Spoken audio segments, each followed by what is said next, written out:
local realtor says he was surprised when he learned sex offenders can live across the street from schools in our state. Well, he reached out to Contact 7 asking why there are no restrictions. Good question.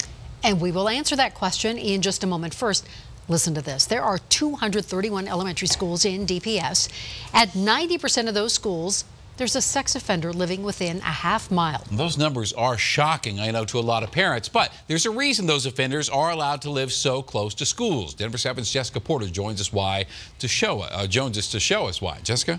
Well, with so many new people moving into our state, it may come as a surprise to learn not only are there few restrictions on where sex offenders can live, but the laws were changed to stop communities from creating such restrictions. So I looked back at why the laws were loosened. Keeping predators away from our kids. Most people think it's the law, but we found sex offenders living within a half-mile radius of nearly all Denver elementary schools. I know that I used to live somewhere where I got in the mail that there was a sex offender that lived near me, and that was unsettling, and I can only imagine if I had children and I got that same type of piece of mail. This is an issue Colorado communities have struggled with for years. The turning point came in 2013 when a judge ruled against the city of Englewood, essentially arguing that restricting sex offenders from living near schools, daycares, and parks left them with nowhere to live.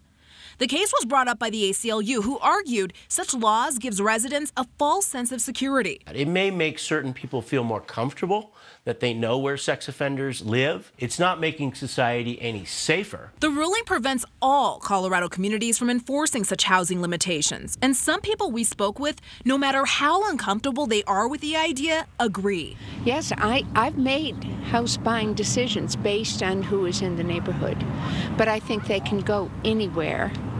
And so I don't know that we need another law to prevent them to live close to schools.